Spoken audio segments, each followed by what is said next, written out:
La métropole nantaise est extrêmement attractive au plan démographique, au plan économique, au plan culturel. Il y a actuellement 380 réfugiés qui veulent s'intégrer sur notre territoire national, qui veulent accéder à l'emploi, qui vivent dans des centres d'accueil pour demandeurs d'asile qui ne sont pas adaptés pour ces personnes qui ont obtenu le droit de séjourner durablement sur notre territoire. Et il était important qu'on puisse leur offrir des capacités d'hébergement adaptées à leur situation.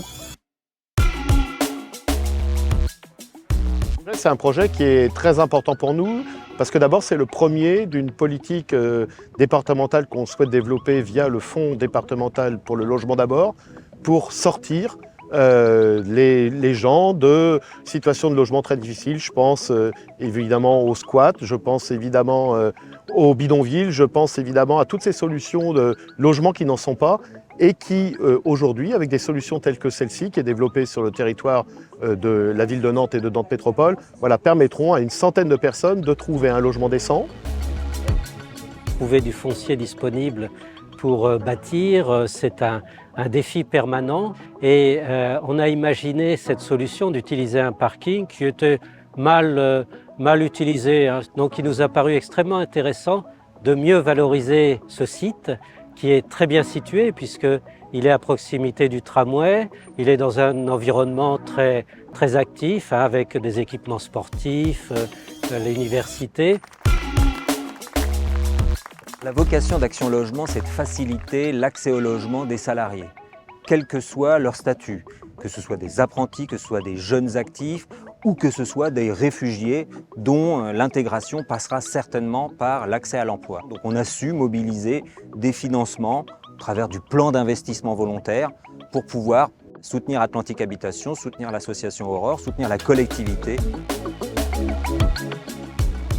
Le rôle d'Atlantique Habitation, c'est de porter ce projet. On a déposé les permis de construire, on met en place les investissements financiers pour porter ce projet et ensuite nous allons donner à bail auprès de l'association qui assurera l'accompagnement des résidents de cette belle opération.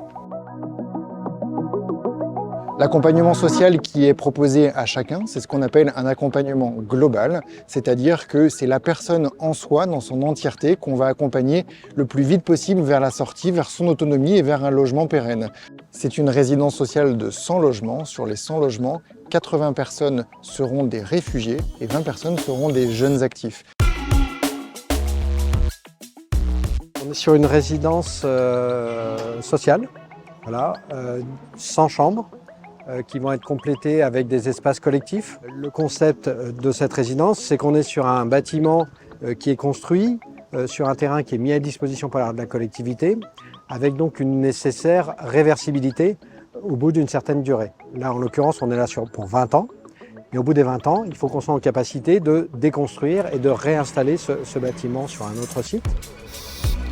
Après 3 ans d'années de recherche et développement, on est basé sur une ossature tridimensionnelle en acier et ensuite un complexe de murs ossature bois qui va venir pour toute la partie thermique, acoustique du bâtiment. Donc l'avantage, c'est que le principe permet d'être complètement évolutif. Donc un bâtiment qui va être construit en usine, de par notre principe, c'est l'ossature qui elle est porteuse. Les murs sont juste là donc, pour le confort du bâtiment. Ça veut dire que le bâtiment peut être complètement évolutif et changer d'usage en cours de vie de celui-ci justement.